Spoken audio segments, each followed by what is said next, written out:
everyone. This is Kathy Mason from MasonWorks Marketing here on Conscious Business Zone with my friend Teejay Casado Crawford. Hi, Teejay. How are you? Hi, I'm doing well. Thank you. How are you? Great, great. Well, I am so excited to have you on because you were on my show, sort of, with Evan, Evan and Stephen Strong, and you barely got to talk. And you don't know this, but you impressed me so much. I went and got the Pyramid Code and watched the whole series Great. after seeing that. So so I'd love to know a lot more about the archaeology information and the movie that you were. Did you produce that movie, or were you were a star in it? I saw you in the trailer. It was a documentary. It Uh-huh. does have a very cinematic feel to it. The production, I was a co-producer and brought on as a researcher and the archaeologist in the team. But yeah, it was created by a friend of mine, and he really delivered as far as production value. So it does seem like a movie, but yeah, it was our documentary. That's Ancient Tomorrow you're talking about. Right, right. Ancient Tomorrow. So I went and I actually put the link in the discussion because I said you were a star. Yes, Because thank you. you're a star. You are, you're amazing. Well, Thank you. so you're smart and beautiful and competent. That's really what we're hoping everyone will get out of this conversation. So TJ, you have been interested in this ancient uh, information because you study archaeology, and you ended up being in college, I think, in Australia. Right now, you're in California, so you're in my world. You're a woman of the world. You've traveled more than I have into places. Some of the places I want to go. So, could you give us a little bit of information about your journey so people can relate and understand where because you have hands-on experience. This is not just book learning. You have hands-on experience with archaeology and knowing the origin of us as a species. Could you talk a little bit about that? Yeah, sure, no worries. Yeah, a woman of the world. Thank you for saying that. I love the sound of it because there's still so much of the world I want to explore and visit. But yeah, I've been kind of dotting around a lot, especially the last 6 months. So I've been in Australia, Mexico, and now I'm in California. Um, and yeah, I did actually study archaeology in Australia right out of high school. It's what I got into as far as applying for university courses. I was really, really interested in it since I was younger because I just loved history. Like I had an affinity for it, languages, that sort of thing. And probably I was romanced by it because I was a huge movie buff. So just I watched so much. Like I even worked at a video store and I just loved film and movies. So that probably explains the filmmaking aspect and why I ended up in a documentary. Um, but yeah, after studying archaeology in Australia, I I moved to California where I also have family. So they're kind of my two home bases, Melbourne and LA. And upon moving to LA, I landed an archaeology job, which I was completely surprised that it was even that easy. But apparently, it turned out that due to, I mean, Native American sites being all over the US, really, there is a lot, especially in California, due to their strict environmental impact assessment requirements, a need for archaeologists doing cultural resource management. So that's when you're working together with doing the assessments for environmental impact. Um, and that's how I landed that particular project where I came in contact with the charm stones, which are from the people, the earliest people, the first peoples of California, literally Southern California, right there on the border of LA and Orange County, right on the coast. The area is actually known as Huntington Beach, which many people might have heard of. So yeah, ended up on a project there, and that was my first real world experience out of university to be working.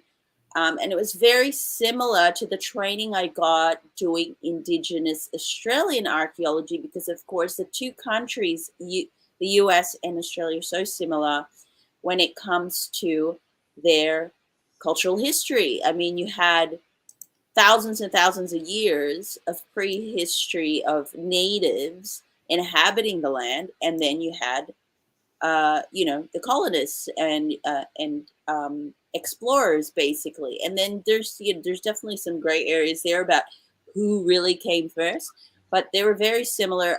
My specialty was stone tools. I love working with stone tool technology and learning about it. And in Bolsa Chica, which is that site in Huntington Beach, there happened to be a really anomalous occurrence of what's called charm stones or cog stones. And they're highly fashioned, highly worked on granitic stones that don't seem to have any functionality, but they're actually the shape of cogwheels, like what you might see in old machines, or even like if you open up a watch, but like donut size and cookie size. And they were made of granodiorite, they were made of granite, they were made of really, really hard material, schist, and lots of phallic objects as well. Like those were the charm stones as well. They were literally phalluses with tips and everything, all concentrated in this one area in Bolsa Chica, Huntington Beach. And that dated to about anywhere from 4,000 to 7,000 years old. And it was a mystery. It's actually an anomalous artifact, if you ask me, because a lot of the other artifacts in that area made sense. They were stone tools. They were functional. There were blades, axes, matates used to ground and mill seeds and grasses that were for food. It was food procurement and food processing, except for these charm stones. And they were found in situ with burials. And they were also quite odd burials, specifically women's bodies, where we found the cogstone cache. But anyway, that kind of opened me up to this world of sort of forbidden and anomalous archaeology, where really it's not that strange. There's so much about archaeology that we try to fit into a timeline or our knowledge of history, but it doesn't fit, or people appropriate it so that it does fit. Right. And I just kind of plunged into that world of truth seeking more and more, and I did lots of other jobs around California, and was exposed to a lot of Native American lore from actual elders who were on the field with me. And there's actually a funny connection there, because one of the things we did when we worked with human burials is we had to they would do a smoking ceremony to bless us and to get rid of any negative energy, negative sort of spirits and things like that. And they had their ceremony for that. And they often used organic tobacco as well as sage, and their other objects like that they would use, like eagle feathers, abalone shell, that sort of thing. But the organic tobacco kind of a light bulb went up when because I used to smoke cigarettes. Everyone who did archaeology, mostly everyone, were smokers. That's what we did when we knocked off. It was like beer and have a smoke on your breaks and stuff. But and I was very much one of the guys as well. There was a lot of females in the crew, but it was kind of like a very construction-based industry, if that makes sense. Like it's like being a construction worker or a soldier doing archaeology in the field. But anyway, yeah. So learning about organic tobacco, I can give you. I'll leave that as a footnote for later when we talk about wellness and well-being and health. But yeah, that really opened me up as well to their ancient wisdom about traditional healing. It actually how it all connects. And there was just so much truth seeking that I wanted to do from there on. So anyway, that's a little bit about a snapshot of my origins into how I got into archaeology. And then from there, I stayed in California, but also traveled around to the Southwest, to Nevada. I also did some trips to the Middle East. That was actually what I specialized in when I was at university, was the Near East. And I did prehistoric Jordan, a site out there. So I still traveled, but I was mainly based in Southern California doing this work, this archaeology work. We're actually called shovel bums. And it's kind of like contract work. You just go from job to job, and it was fun, and I loved it. And at the same time, I wanted to do more. I wanted to do more truth seeking, earth seeking, and just traveling around. And that's how I found the opportunity to do the Ancient Tomorrow documentary, where they needed an archaeologist to join this kind of film project. It was quite ambitious, actually, that wanted to look at the truth behind megalithic structures. As for example, the pyramids, if really they were, already putting front and center the assertion that pyramids were not tombs and temples, right, but they were more than that, putting that front and center and saying, well, what were they? And that could it be that these were energetic devices, massive energetic devices? So we went on a mission and expedition to kind of ask those questions, talk to as many people as we could, experts. It led us to a lot to the work of Nikola Tesla as well, which brought us to Boulder, Colorado, actually, and specifically Crestone, which is a small town up in the mountains out there. Yeah, it's south of here. Yeah. Yeah. Nikola Tesla had a lab in Boulder, and our executive producer lives in Boulder. So it kind of went full circle at the end of the movie, where we kind of link it up to what Nikola Tesla was. I mean, what he was doing, the level of technology that we already had access to with such a great mind, such as Nikola Tesla at the turn of the century, was one of my truth-seeking awakening moments and conscious shifts in my life, because it actually was like a turning point. It was a pivotal moment, not just for me, but for humanity. I wasn't alive then, but I'm like, you mean to tell me we could have had wireless technology back in the turn of the century? Right. At that World's Fair, he was already at the precipice of it, even though he was only just showing the world, look, I can light up the World's Fair using energy from the Niagara Falls by doing AC alternating current. I mean, it's just, my mind was just blown, and I was just like, there's so much more to this, and it connects to so many facets of daily life. Exactly. And it, at the same time, it connects to archaeology, because if you look at the ancients, I mean, Nikola Tesla was just rediscovering what it appears to be that the ancients were already practicing, a level of high technology combined with a level of high spirituality that was practiced within individual initiates, and achieving monumental constructions. I mean, there's still so many big question marks. However, when you really take off those Western lenses and those indoctrination lenses, and you put on these different lenses that are like to really look at the world at a different way, and it just was like, to me, I was just like, I think I'm going to be on this truth-seeking journey for life. And then it was just one conscious shift after the other. And it became really hard to stay working in the industry as well. So I kind of took a break. That's when I moved back to Australia, and also got married, started a family, and I took a break from field archaeology. And that's kind of that's what brought me to the crossroads of wanting to look more into health and wellness. Okay. Let me bookmark it there. Well, we will. We'll go full circle. Okay. I'm fascinated with the. I want to go back to the donut, um, Oh, do, the cogstones.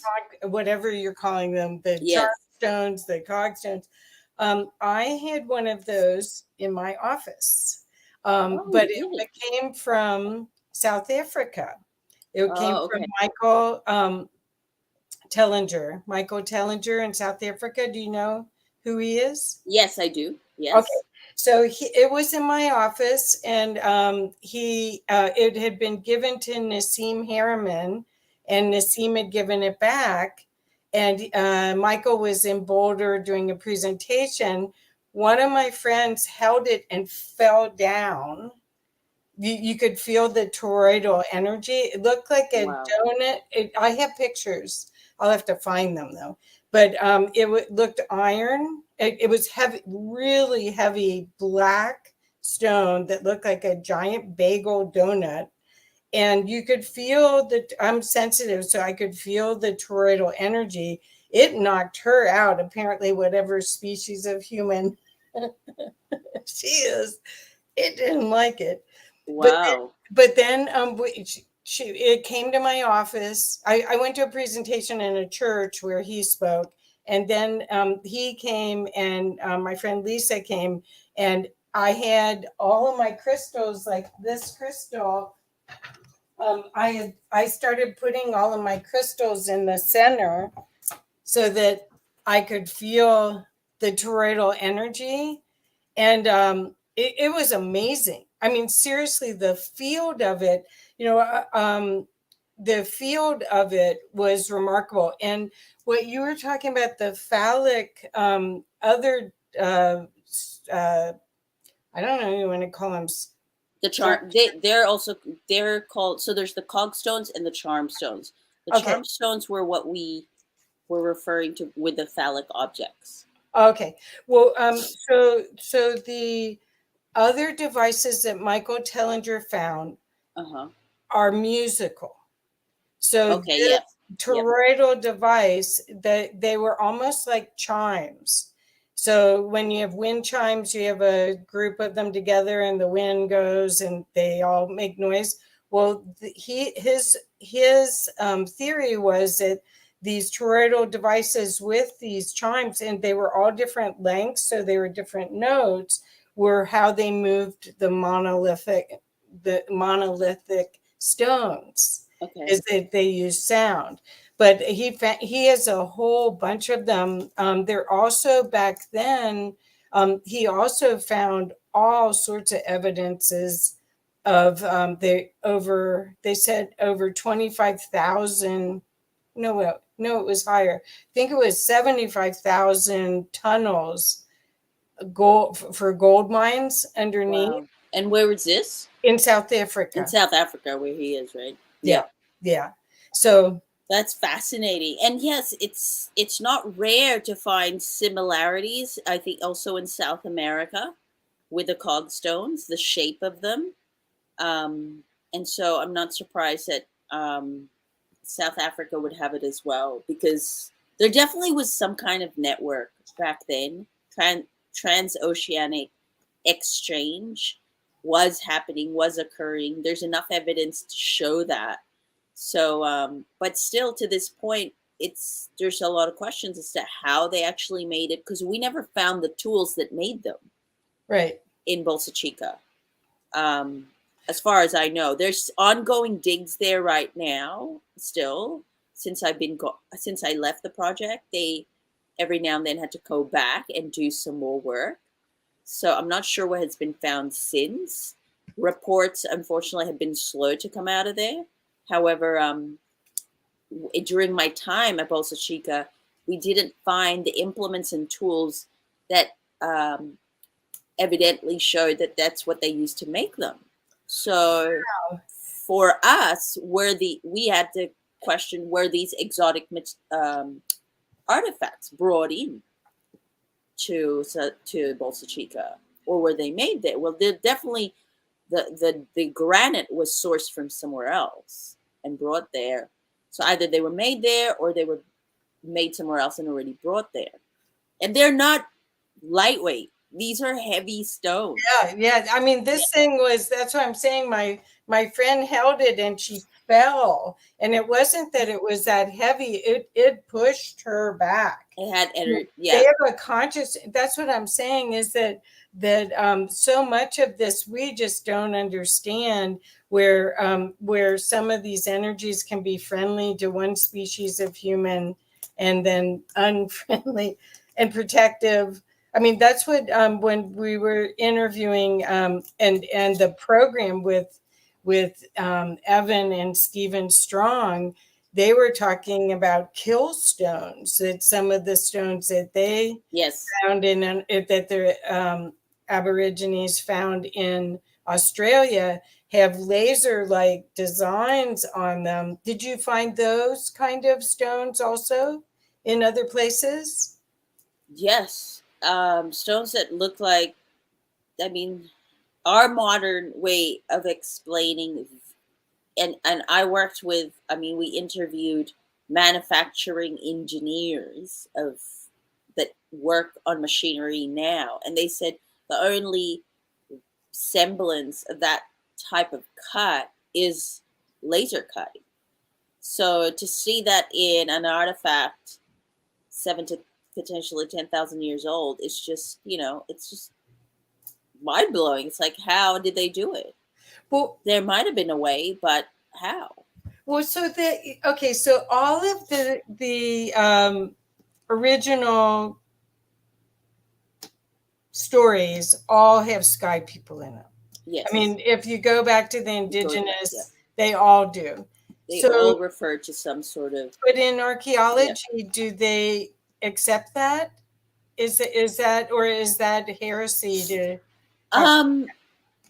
If you ask me, it has to be accepted, because archaeology is a interdisciplinary discipline. It cannot exist by itself. Archaeology, it's not, you need other disciplines to do archaeology. You need geology, you need biology, you need osteology, lots of things, right? Lots of other studies are what make up a good objective look into past cultures and what the remains are. So part of that is ethnology and anthropology. You have to look and consider what people's belief systems are, what these people who are connected to, they're basically the descendants. If they have a traditional knowledge or an oral history that has been brought down, and it says that, hey, our ancestors always talked about sky people visiting, or our ancestors always talked about that we came from this star system and whatnot, that's part of your objective look at the whole picture. Yep. If you ask me, I mean, that's what ethnology is. Is learning about people's belief systems through them, through how their storylines have been passed down. And especially for Indigenous Australians, where you don't have writing, there's no texts left behind. Oral history and the song lines are a huge source of the information of what they have about their origin and where things came from and how they learned technologies, whether it's art or carving stone. So in Australia, they found evidence, I'd say, of Egyptian hieroglyphics and Egyptian influence in Australia, and that hasn't really come out either. I mean, it's so fascinating. Why do you think they're so slow to adopt the oneness kind of principle of history?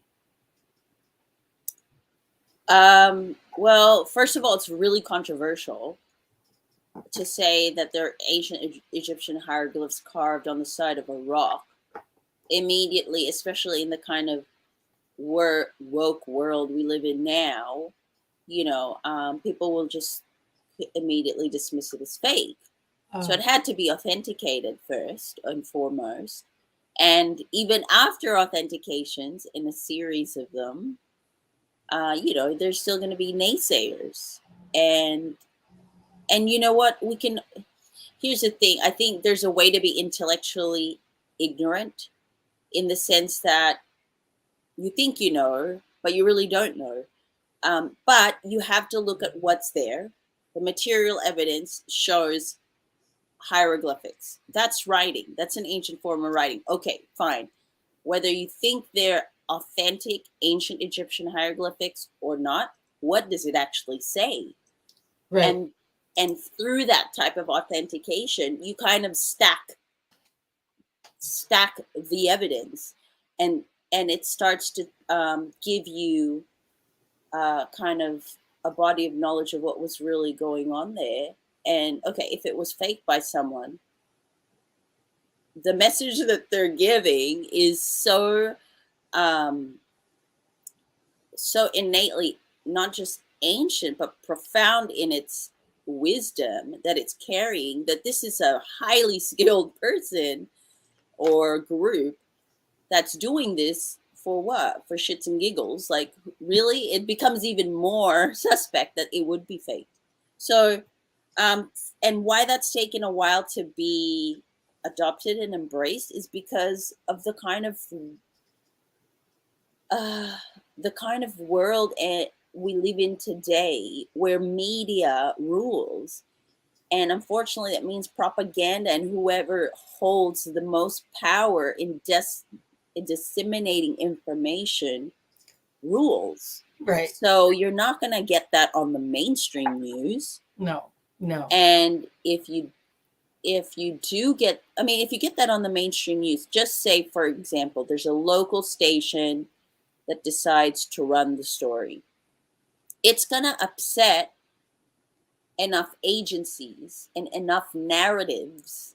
That's more what I would probably say. It's going to upset or disrupt enough dominant narratives that it's going to be censored sooner or later. I see. Do you know what I mean? It's the whole narrative thing. That's just the world we live in at the moment. I believe there is a conscious quickening of awareness, that more and more people are realizing, where they're getting their information from, and how toxic it is, and how truthful it is, or how open it is to objectivity.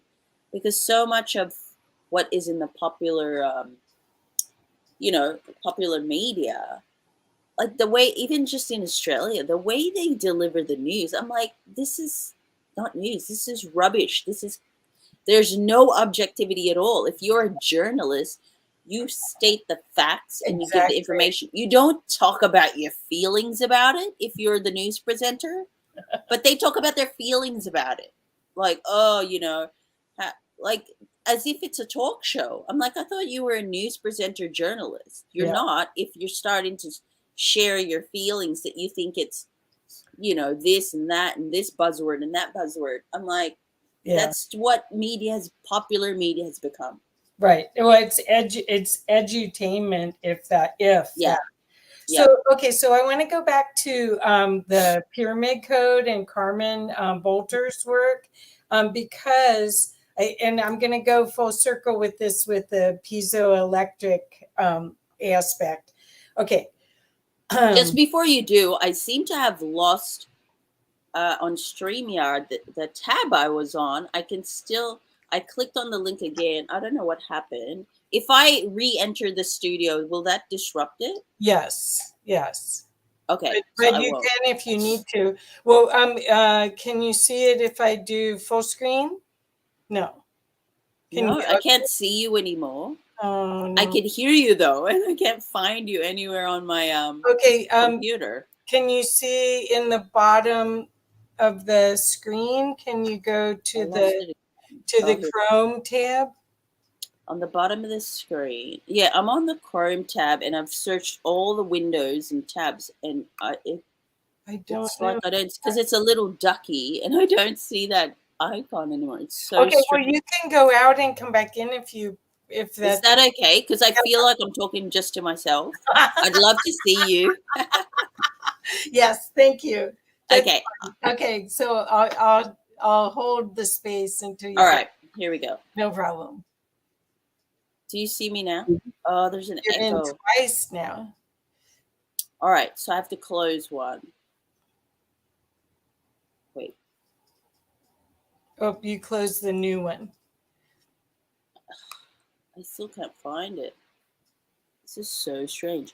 What if you bump me out and I Okay, I did.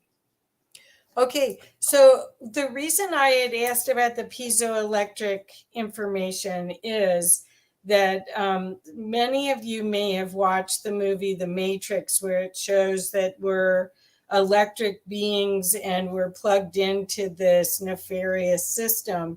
Well, I'm not talking about that, but I am talking about us as electric beings. And what I was going to ask is that's what I think most of this ancient technology it's actually energy producing and sustainable energy, and that's what the pyramid code. I think it's a series, 6 episodes that were created by Carmen Bolter. That TJ worked with her, and part of the missing piece of how this all works is the human is part of the electrical system. And when I was in Sedona about, at the beginning, I guess it must have been January, February of this past year, my friend Sheila Gale showed me where to go to see some hieroglyphics that are ancient that were in Sedona. And lo and behold, I found, and I could post the picture later if you want to see it, I found a image of a person with the lights all carved into it was so obvious it was light body, and awareness of the electrical being, and it was ancient.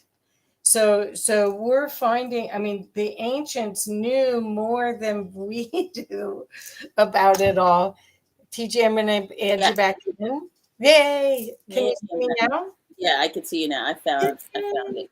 Oh, good. Oh, good. Okay. So I don't know if you heard everything, but Yeah, I what did. I was talking about, what the reason I wanted to talk about it, I was at an event, I bet you 10 years ago, maybe 8 years ago, for the Society for Scientific Exploration. And a lot of high level scientists joined, and I was able to join just as a commoner for a luncheon once a month.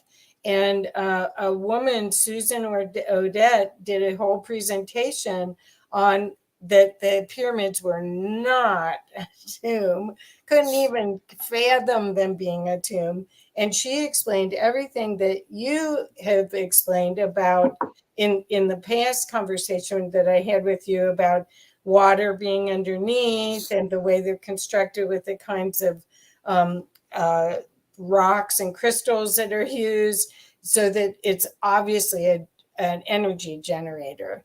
And then Carmen did these episodes that made you question. She never said this, but she shed light on an inquiring mind to go forward. So could you talk a little bit about that? And then I did also want to get your hit on the divine feminine that she brought through. Yeah, absolutely. So the Pyramid Code is a 5 episode series, docu series, that was produced by the late Carmen Bolter. Unfortunately, she has passed on this year, which was sudden and unexpected. But she has left a great legacy for truth seekers and archaeologists and investigators and even those who are embracing the return of the feminine and learning about that.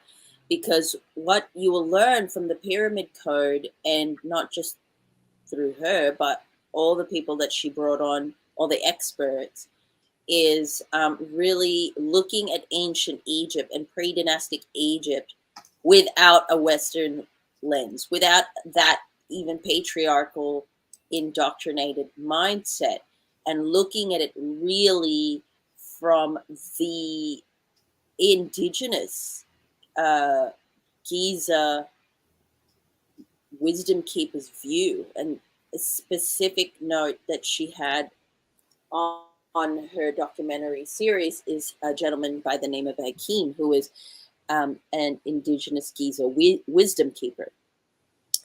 And everything he says kind of is so different to how we've come to popularly understand ancient Egypt.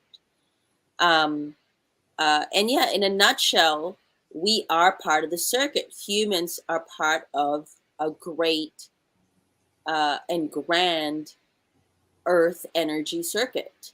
And pyramid structures specifically, it seems, have a way that harnesses, amplifies, and I guess harnesses and amplifies our resonance, our electric resonance with the earth and with just everything around. So it can be a really, I guess, kind of out there, concept and thing to understand, but it's really, it's just fascinating because there's not enough sort of like science and focus on this, especially if and you can trace this back to how Nikola Tesla's work was blacklisted, because really what it does is it puts the power um, to electrify, to do everything within our hands and not within the hands of corporations. I mean, the fact that the key to finding that out goes back to pre-dynastic Egypt is kind of funny because it's like, what? I mean, a lot of people already realize that. A lot of people are in cognitive dissonance, um, in awareness of that. Like they're aware of it, but it's so hard to do anything about it or to even accept that truth. It's better to believe the lie and just coexist within the matrix of the lie. Right. Because it's just, we're so disempowered. Well, I don't think we have to be. I think we don't have that to whole be. victim mentality is what we're working to expose and give alternative choices. And Yes. that's what you're totally about. The thing that I wanted, people to understand is the ancients knew we were all connected. Each pyramid and there's some underwater.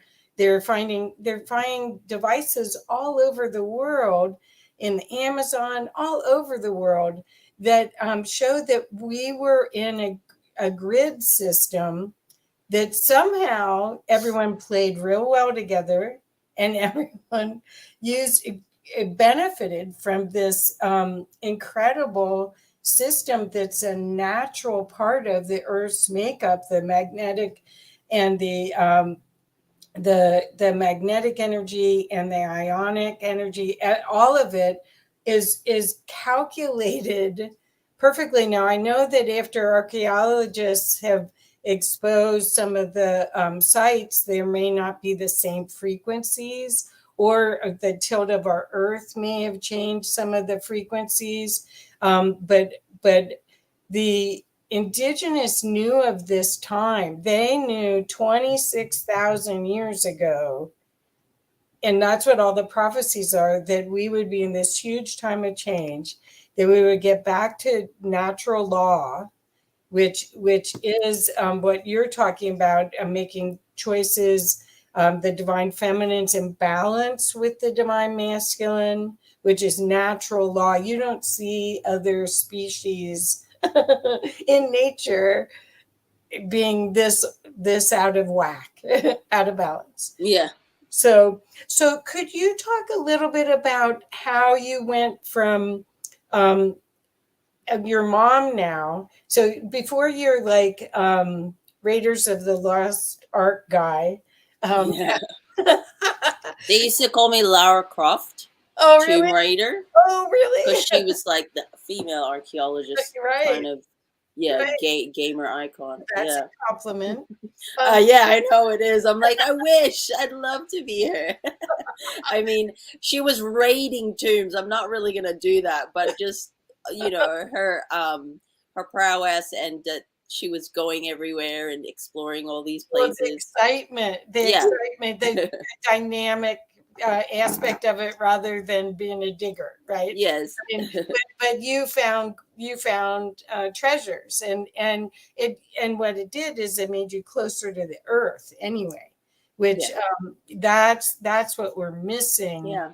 in our life. So do you want to talk, because you went from seeing the big picture, which you do. I think you're one of the people that I'm just so pleased to know you because of your capacity to see higher consciousness, almost by seeing how everything's connected in your own experience. I mean, this isn't book reading, this is hands-on experience.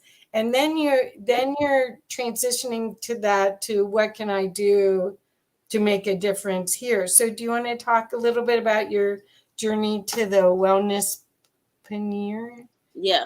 Well, Wellnesspreneur. These buzzwords. whatever word you made up. Yeah.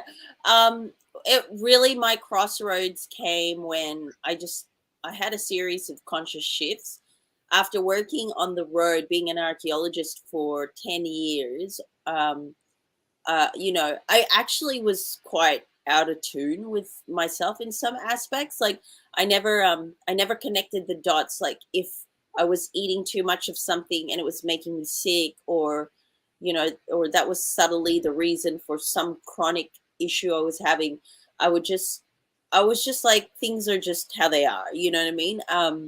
But then one day I just kind of woke up to some things and I realized like I could take better care of myself. I think it was when I realized it was a few things. I realized fluoride, which is added in water, municipal water, is highly toxic. It's a neurotoxin. And then after years and years of consuming this, not just consuming it and drinking it, but brushing your teeth with it, showering, bathing with it, washing your food with it, cooking your food with it, it can have a toxic, neurotoxic impact on your body, kind of like a slow poison. And that specifically, it calcifies in your pineal gland. And the pineal gland, I came across that a lot in my ancient research because that shows up a lot as a symbol of secret knowledge amongst, not just the ancient Egyptians, but ancient Babylonians, the Akkadians. And you see that as well highlighted in the work of Zechariah Sitchin, who does some deciphering of Sumerian tablets. And when I realized, okay, so if fluoride is used to dumb us down, because technically that's what the effect is of fluoride toxicity, it kind of dumbs down a part of you that is the part of you that recognizes your connection to soul and source and all creation, and that everything is connected and we're energetic and electrical beings. Then of course you're going to have a collective, you're going to have generations of people who are just disconnected from that all knowing and that deeper intelligence. And the more toxicity that they're bombarded with in their everyday lives and what they're surrounded with, whether it be food, stress, just living in buildings and cities, and breathing bad air, things like that, and whatever their addictions are, you're just going to be more and more disconnected and not able to ever tap back into that deeper intelligence and deeper truth, and be so lost. And that's why you have high, mental degradation of mental health and whatnot. But anyway, it kind of just opened a can of worms. It was just a mind-blowing realization for me that, well, I want to mitigate that impact. I don't want to consume like fluoridated water anymore. I don't want to have to brush my teeth with fluoride and only use fluoride when I really need it, which you really just topically need to put it on your teeth for dental purposes if you want the fluoride for your teeth, and not consume it. So that was kind of one can of like, it's kind of one awakening in a can of worms that opened up, because then I was just like, what can I do? And then you learn more about eating clean, drinking clean, and just all the things that you can do by flooding in good stuff into your body. You can start to crowd out the bad stuff and the years and years of consuming bad stuff as well. You can start to mitigate that impact. And that's when I became kind of like more interested in what ways I can add in, good stuff through nutrition, wellness practices, whether it be practicing, just exercising more or doing whatever it is, body movement, yoga, meditation, all those things. So it just opened me up to that. And then I became a mom. So I already kind of had that conscious shift. And then I left LA as well. And then I became a mom. And then I was confronted with more information because at the time in Australia, there was a huge push to kind of, it was a legislation that said as soon as babies are born, they need to have like this, whole schedule of injections. And I was already aware that, well, I got to be careful with that because what's in them, so I did my due diligence, and the more I investigated it, the more I was just like, I'm going to hold off on that for a while because I just don't know enough. But then it's not enough just saying no, for example, to pharma and their offerings, which I'm not saying that's all totally bad. I'm just saying, what's the alternative? So you might not want to take, for example, pain medication because you're worried about your kidney or your liver, or you already have other red flags. So what can you do instead? So then that's when I started looking towards home remedies and herbal alternatives and other alternatives for health care that opened me, that kind of, it went full circle again back to the ancient traditional knowledge and wisdom. Yeah. And it's like going back to old ways again. So and this to me is part of that feminine awakening, reconnecting and awakening our feminine consciousness, because it's circular and cyclical understanding of life and not just a straight line and these are the set of rules and that's the only way you can do it. And that's what I was presented with as a mom. I'm pregnant, so I start going to my appointments. It's my first time as a mom. And they're just like, oh no, you have to do this because if you don't, you're in danger. And I'm like, well, that's first of all not true and fear mongering, and you're kind of bullying me. And what are my alternatives? Well, you know what I mean? Like, their alternatives. Well, you could die. It was straight away. Your baby could die. You could get this and die. This could happen and you would die, or your baby would die. Like, it was just so, I'm like, it's not that, like, that's, you know what I mean? It's not that straightforward. And also I just immediately felt bullied, immediately just felt the bad energy of it, that I was like, oh, okay, I'll just, I just smiled and said, thank you. I'm going to take some information and think about it and discuss it. And then I'll come back. And yeah, I literally just did that. And from doing that, because I have my background in research and in investigating, really uncovered so many of these big lies within the medical system, within the health system, within the maternity system, that, it was just shocking. And at the same time, I said, well, I'm devoted to not fall prey to that system. I mean, I'm not saying that I'm not completely saying like that doesn't work for all people, but for me, because of what I knew and because of what I wanted to be careful about as far as mitigating toxic impacts on my body and on my baby, um, I wanted to look at healthier, cleaner alternatives. And so, and that's when I, connected with community. Actually, honestly, community is a huge part of it, because then I found this huge community of other moms and women who were asking the same questions, who were sharing information. There was no ego, right? Out of that system, there was all this ego and fear. And then when I stepped out of that medical system and being in their healthcare and went to find community and women who were asking the same questions and had the same concerns, it was just about helping each other. And I felt more empowered and not shamed for having my questions. Um, and actually, one of the things I discovered was that, you know, my husband and I, my husband's part African American and part Japanese, and I'm part Filipino and half Spanish. So we have all these different ethnicities coming together, and a lot of the studies I was studying were saying, African American boys are more prone to this when you take this injection. But then other other people were saying, oh, that study was devalidated, blah blah blah. And I was like, no, I feel like there's more to it than that. So I kept digging, and sure enough, I found more information, and I was able to come to my own intelligent conclusion of, I need to hold off on that for now, and instead bolster my knowledge and educate myself more on how I can boost natural immunity, boost my own health, be careful even just around every day-to-day life, how to kind of, eat healthier nutrition, health and lifestyle well-being, and not just depend on this 3D matrix structure of this is the only way. And if you don't, you could be the statistic.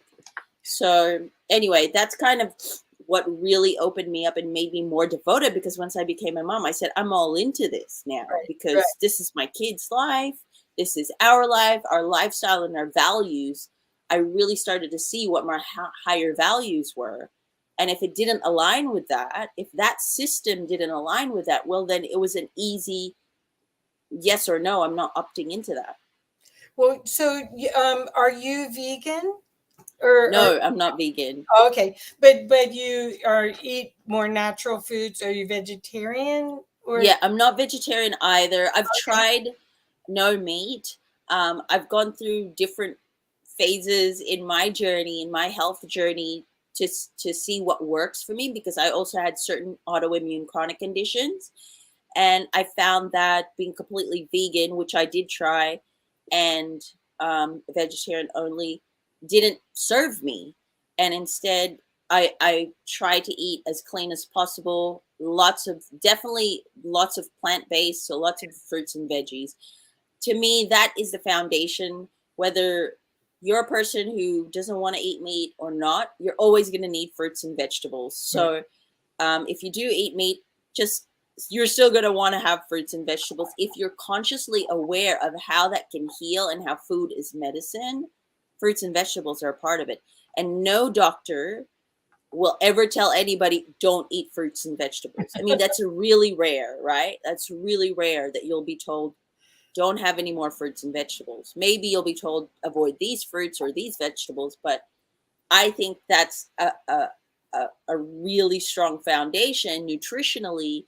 But also, are your fruits and vegetables clean? Are they heavily drenched and sprayed with glyphosate?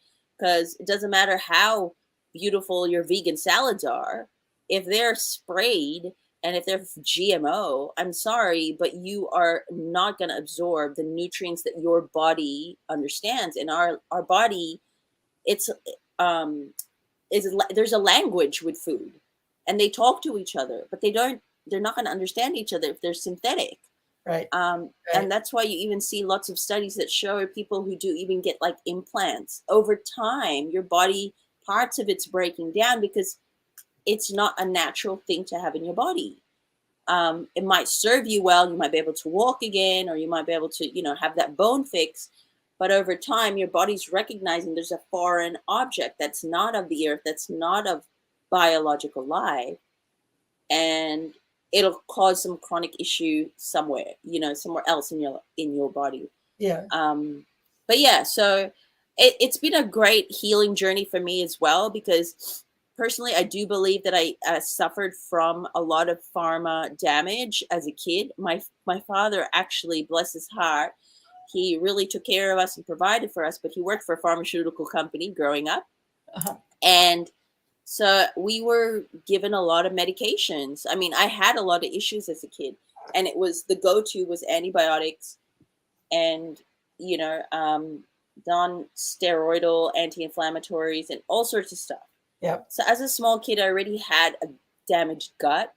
I already had a poor immune system right from the get-go. I was barely breastfed. My mom, bless her heart as well, was struggling as a mom with 3 kids at the time, and had some postpartum issues, so she couldn't really breastfeed me.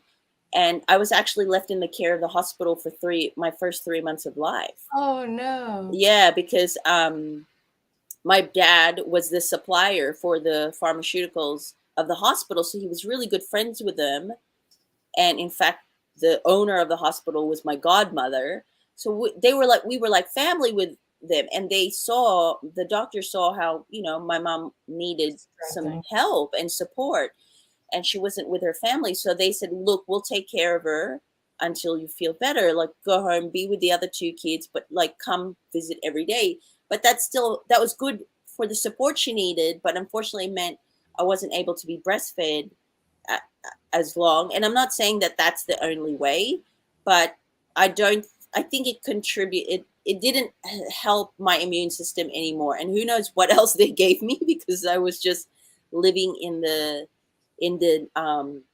neonatal ward for the first 3 months. So yeah, anyway, I had some issues with eczema, asthma as a kid. I was always sick.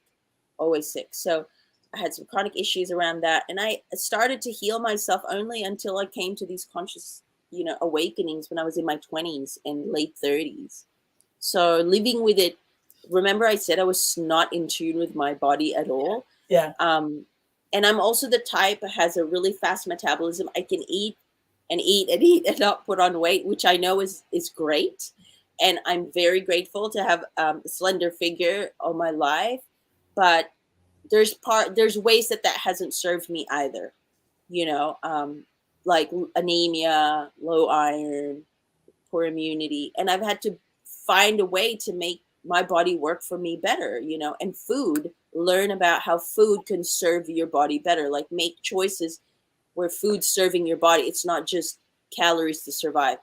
Though I totally know what it's like as well to just survive with food. And if the best food you can get is fast food in that moment, like, don't judge yourself. Don't be hard on yourself about it. At least you're eating, or at least that family is eating. And I'll actually really quickly add a note there that is the beauty of blessing your food. Right. Exactly. And that you can energetically change the power and put intention that no matter how bad your food is, you can set the intention that this food is going to serve my body well. Every single cell absorbs the best nutrients possible out of this food, and what doesn't serve me, I will put out. And that's the beauty of our bodies. It's intelligent enough to know this is rubbish, I'm getting rid of it. And anywhere there's blockages in my body is intelligent and you can set that intention. You can set that prayer if you need to release that and to release those detox pathways so that you can cleanse through your body. And if it doesn't serve you, you can get rid of it. And I think that's part of some of the ancient wisdom that has been lost over time through traditional healing practices and arts, is that we just think it's all, like all chemical reactions, which it is, but not understanding the importance of our energetic power within our nutrition and health care. And Right. that's why I think people more and more, and you can see today in 2022, ancient healing ways are trending. And Yep. it's been this way for a while because people recognize that the Western medicine model, the allopathic model, and and big pharma is not the only way, and in fact is causing a lot of issues for people and causing more sickness. Right. So Right. yeah, I could get on that podium on that. I know. Sorry, I can harp on about it. Well, no, I could, because I've been a vegetarian most of my life, and I just couldn't digest meat. I mean, if you're aware of your body, you'll be going, I crave carrots. And your body will tell you, okay, go get some carrots. You need beta carotene. I mean, it's interesting. If you are in tuned with the vehicle, it'll tell you. But I don't know how people right now are getting there, because there's so much processed food on the shelves. And again, you were talking about the pineal gland. I think that's our biggest um, new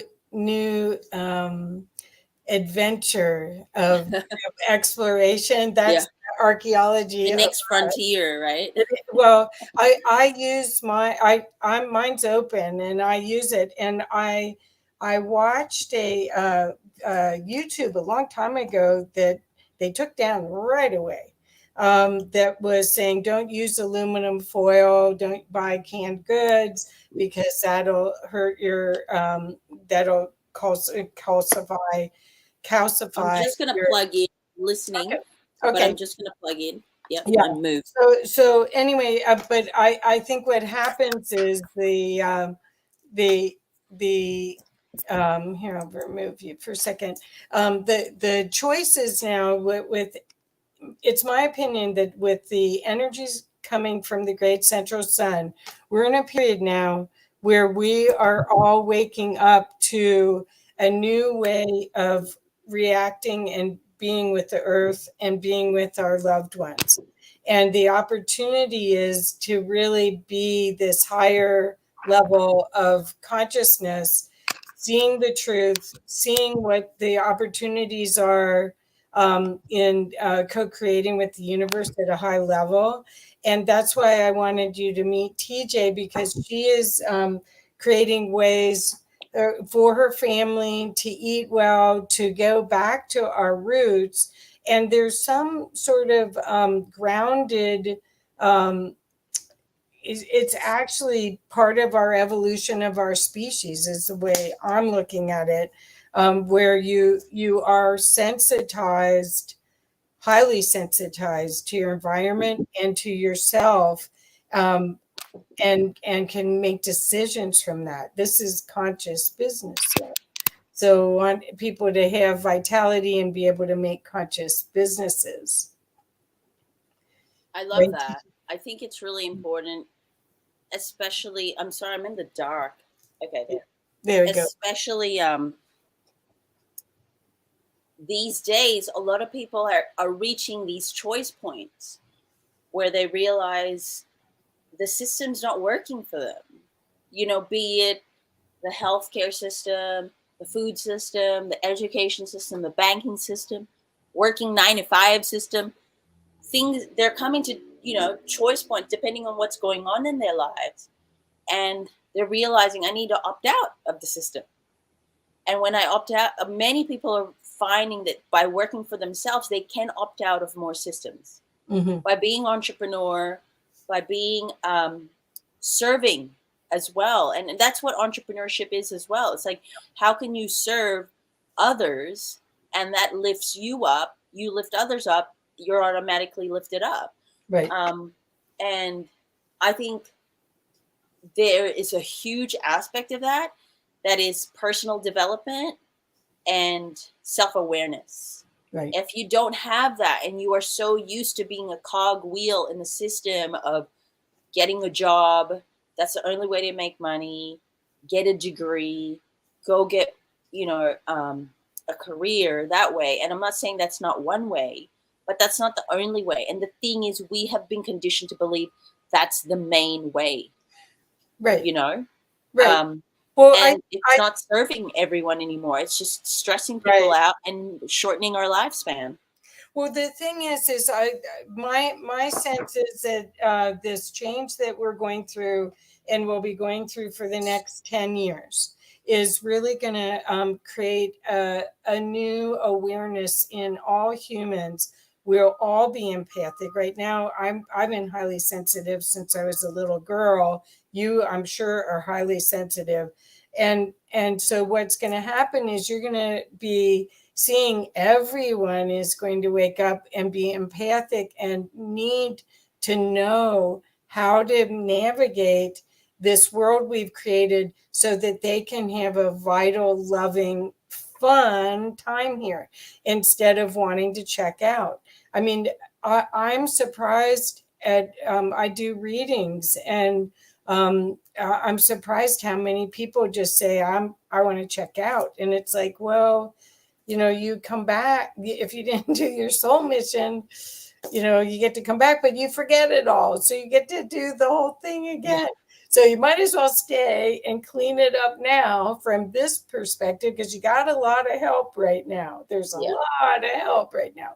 So yeah, there really is. And I'll, I, I mean, I've definitely seen a trend as well in people recognizing how much healing they need, and healing outside of that typical system, and really digging deep into your traumas and not judging them, and just loving on yourself and loving on that person who experienced the trauma in that time, right. and unpacking that in order to stop the pattern as well, specifically for parents, which I never saw language and talk about that. And I've only been a parent for 5 years, but still I would have been somewhat aware of it. And it's so different, and I see it. It's so different with the generation before me. I can see it. My husband and I see it, how conscious are the generation before us, God bless them, and they've, served us as best as they could, but they're still carrying certain traumas around. Right. Right. And it's making them operate unconsciously, and not as self-aware. That's why the state of affairs in the world today don't bother them as much. The confrontation of lies that you might realize in this time right now don't bother certain people as much, because they're blinded, or they're just not attuned to it due to traumas they're carrying around that have not been worked through, that have Right. not been healed, and wounds that are still there, Well, deep down. I think this photonic energy, the photonic light that's coming from the great central sun that's hitting our solar system, is illuminating all of those shadows. And we have a great opportunity now to see them and do something about it, and not be stuck in the loop of it. Because what happens is, if you get triggered, you go right back into that subconscious loop, and you don't have to anymore. So game on, you guys. We came here, stood in lines to get these bodies to be here right now during one of the best shows in the universe, to watch our planet ascend, and us with it. So there's a whole different opportunity to learn how to live, how to love, how to be powerful without excuses. And that's why I wanted you to meet Teejay, because she really is a woman of the world. She has vast knowledge from all of her studies. And I think as a mom growing up, fostering the genius in two little kids, we have a lot to learn from that, because in a lot of ways we're all like little kids. We're all starting anew. You get new skin every 7 years. You get a new body every 7 years. Might as well make this car a better one. Yeah. Yeah, and always just learning and being open to, the journey of learning and uncovering more, and being curious. Really, Yeah. that's what I try to keep in mind. And Yeah. there's just, you think, but you don't know. There's still so much going on, that the best way is to stay curious and stay open and super alert. And actually, like you were saying, like by connecting with the earth, you get to be that more, I think. Getting your hands in the dirt. Like I did it through archaeology, but you could do it through gardening and Yeah. other ways. Yeah.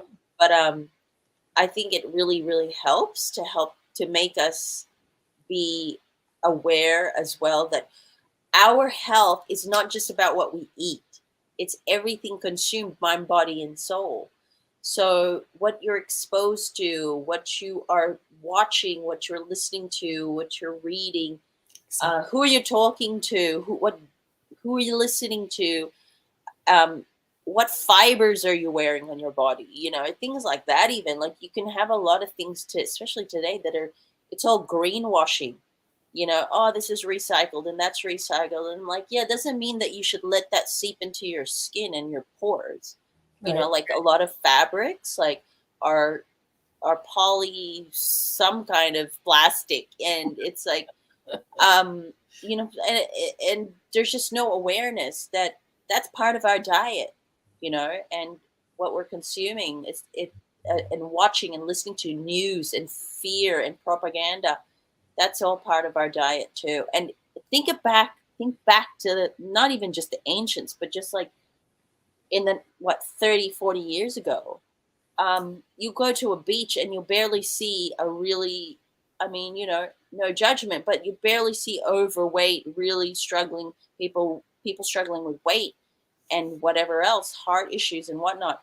Like everyone's slim and slender. They probably didn't have the level of sunscreen awareness that we are given today and made to feel guilty if we don't put it on. Meanwhile, it's like that stuff's cancerous as well. There's other Right. ways that you can protect from the sun, and nobody's deep into their phones while they're on the beach. People are enjoying each other's company, talking to each other, playing, active, and today there's just so much toxicity already. Like just in a snapshot of a 1970s beachscape, then and now, you see so much. Yeah. You can point like no one's wearing sunglasses, probably didn't have sunscreen, don't have smartphones. People are not like busy taking selfies on the sand.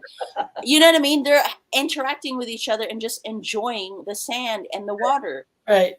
And that might seem superficial, but the health uh, quotient, the health factor there is infinitely so much cleaner and better compared to the health quotient now. Yeah. It Yeah. would be so much more toxic. Right. And then we have to raise kids in this world now. So we're not only compounded with making choices to guide them, but then making sure that they have the critical thinking to process that when they become of age, to make their own choices. Yes. Yes. That's perfect. And that's creative problem solving comes from that critical thinking. And that's how we're going to change everything. So Yeah. I'm sorry, TJ, we're out of time. Yeah, I know. It's been so good. Thank you so much. Oh, thank you. And I hope everyone, what's the best way to reach you, TJ, so people can connect with you? Just through Facebook or Instagram. You can find me as Teejay Casado Crawford, or on Instagram, I'm tj.templeandterrain. And you've added those links on your page there. So thank you so much. But yeah, if anyone has any questions, I do actually help people through fruit and vegetable capsules that are cold pressed and put directly into capsules, non-GMO, pesticide free. That's one way that I'm able to every day mitigate the impact of the toxic world we're in. Okay. And I love to share about that as well. So yeah, so hit me up if you need health solutions like that make it kind of simple and easy for families. Well, the thing is that thank goodness that you have that fantastic mind that can process and put things together. That'll help a lot of people so that they can rely on you as a resource for information, because a lot of people might not have the time or the capacity to the mind. You have a Yeah. brilliant mind. They may not have the capacity to do what you do. So please, you guys, check out TJ. Watch her. She's just getting started. So Thank just you so much. I'm my so humbled and honored to be in your company and in your audience company. Thank you so much. thank you. Thank you. Talk to you again soon. Talk to you next time, Kathy. Bye.